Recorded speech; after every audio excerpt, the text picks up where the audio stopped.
देखिए, मैं तकरीबन पूरे हरियाणा में मैं गया और जो लोगों का रुझान देख रहे हैं उसके सबसे साफ नज़र आ रहा है कि लोगों का रुझान कांग्रेस के पक्ष में है। और उसके हिसाब से मैं कह सकता हूँ उसके आधार पे कि क्लीन स्वीप भी हो सकती है। जिस तरह से किसान आंदोलन हुए, खिलाड़ियों के आंदोलन हुए, क्या ये भी एक मुख्य वजह रही सरकार के खिलाफ? नहीं, किसान का ये है जो इनका वायदा था 2022 तक आमदनी दुगनी करेंगे। आमदनी दुगनी तो करी नहीं, लागत कई गुना बढ़ा दी। तो किसान भी परेशान है, मजदूर भी परेशान है, व्यापारी कर्मचारी सब परेशान है इस सरकार से, चाहे शहरी हो चाहे ग्रामीण हो। तो इस वास्ते हर वर्ग का, हर 36 बरादरी का रुख कांग्रेस की ओर है। जो सोनीपत से भाजपा के प्रत्याशी हैं सर, भाजपा के प्रत्याशी उन्होंने गड़बड़ी करने के आरोप लगाए हैं, तो फर्जी वोट करने के आरोप लगाए हैं। तो उन्होंने कहा कि भीतरी घात हुआ। नहीं, भीतरी घात का तो मैं क्या बता सकता हूँ, उनकी पार्टी का मामला है। लेकिन जहाँ तक फर्जी बात है, ये फर्जी बोगस हो या कोई पोलिंग हो तो ये उस समय पोलिंग एजेंट होते हैं, हर कैंडिडेट होता है, वहाँ एतराज़ होना चाहिए, उसका निवारण होता है।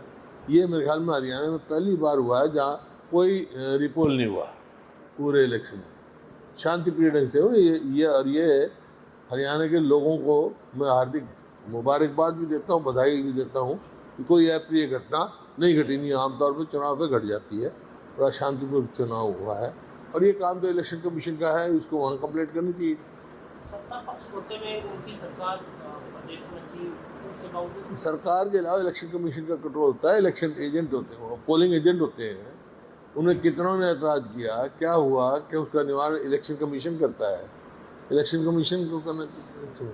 पूर्व मुख्यमंत्री मनोहर लाल खट्टर वो कह रहे कि अधिकारियों ने गड़बड़ी की है, उसी को लेकर 4-5 अधिकारी ऐसे भी हैं जिन पर कार्रवाई हुई है और बड़े स्तर पर जो बदली जो अधिकारियों का ट्रांसफर है वो भी ऐसा है, लाभ बनाया जा रहा है। ये भाषा जो है बौखलाई हुई भाषाएं हैं।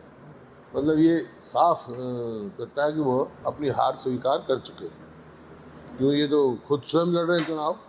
वहाँ कितना पोलिंग एजेंटों का एतराज़ किया उन्होंने, कहाँ किया, किसके यहाँ किया, इलेक्शन कमीशन ने क्या फैसला किया। रिटर्निंग अफसर हैं, उनके कानून है, कायदा है।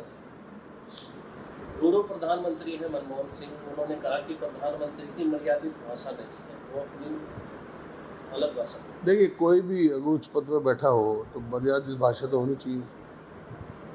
जब से चुनाव शुरू हुए हैं लगभग 75 दिन का समय है और आज 7वें चरण के मतदान के लिए प्रचार समाप्त हो गया। जिस तरह से भारतीय जनता पार्टी ने 400 पार का नारा लगाया था और पीठ पे चुनाव जा रहा था, लेकिन आज स्थिति ये है, लोग ये पूछ रहे हैं कि सरकार किसकी बनी थी। नारा तो बहुत आसान है लगाना। यहाँ भी हरियाणा में तो 75 पार लगाया था नारा, क्या हुआ, आधी आई। कह चुका हूँ 400 पार नारा, वो तो सबका प्रेरोगेटिव, अपनी अपनी पार्टी के उसकी वो है, कुछ भी लगा सकते हैं। लेकिन असलियत ये है कि साउथ में तो साफ है, नॉर्थ में बीजेपी हाफ है, बीजेपी का गिर गया ग्राफ।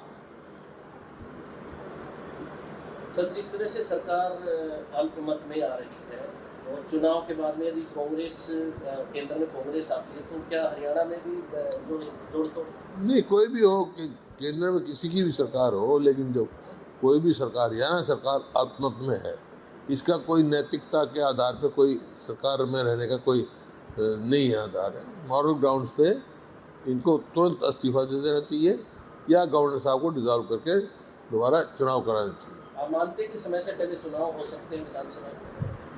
तो करानी चाहिए, जब माइनॉरिटी गवर्नमेंट चल रही है तो हमने तो मांग की है, चुनाव कराओ। आप तैयार, कांग्रेस तैयार है? हम तैयार हैं। वोट प्रतिशत कम हुआ है पहले से ज़्यादा, पहले से कम हुआ है, ऐसा कारण क्या रहा है इस चीज़ का? गर्मी भी हो सकती है और भी कोई कारण, तौर को तो कोई खास कारण नहीं। सब जिस तरह से भारतीय जनता पार्टी हमेशा ये कहती थी कि मोदी का मैजिक, तो आप क्या मानते हैं इस चुनाव में वो नहीं चीज 4 तारीख को पता लग जाएगा। सर, 4 के बाद में तुरंत कांग्रेस विधानसभा के चुनाव में हम तो ऑलरेडी मांग कर चुके भाई, 4 की क्या बात है। तो ये माइनॉरिटी गवर्नमेंट है, इनकी माइनॉरिटी में है government, they are running government in minority, तो they should, governor should dissolve the house. Resolve कर देना। कौन बात है? आ गया आपको? कोई नहीं, आ जाएगा, ठीक है। सारे उस पर रुकावट थोड़ा ही पड़ा है, तो पूछे जाओ। एक सर हर बार की तरह दिल्ली में अब की बार भी पानी की किल्लत हो रही है। हैं? पानी की किल्लत है दिल्ली के अंदर। अरविंद केजरीवाल ने कहा है कि भारतीय जनता पार्टी की सरकार हरियाणा वाली दिल्ली को पानी नहीं देगी, रोक रही है। दिल्ली में तो पानी की किल्लत है, रोहतक में हरियाणा में सारा पानी है, रोहतक में कोई किल्लत नहीं, हरियाणा में कोई किल्लत नहीं। पानी की किल्लत है क्योंकि ये सरकार ऐसी सरकार है, अपने पानी का हिस्सा ही नहीं ले सकती। भाखड़ा मैनेजमेंट बोर्ड में सदैव जो इरिगेशन का मेंबर हरियाणा का होता था, चेयरमैन हिमाचल से बाहर का होता था, सब नॉर्म्स तोड़ दिए। हमारे समय पूरा हिस्सा मिलता था, अब ये पूरा हिस्सा ही नहीं अपने टाइम वहाँ ला सकते। जब अरविंद केजरीवाल ऐसी बात कहते हैं तो लोग कहते हैं कि वो SYL की पैरवी क्यों नहीं करते, SYL का पानी क्यों नहीं दिलवाते पंजाब से। नहीं, प्रधानमंत्री को दिलवाना चाहिए भाई। भारतीय जनता पार्टी की सरकार है केंद्र में और हरियाणा में भी, सुप्रीम कोर्ट फैसला दे चुका है, फिर ये भी नहीं इम्प्लीमेंट करा सके।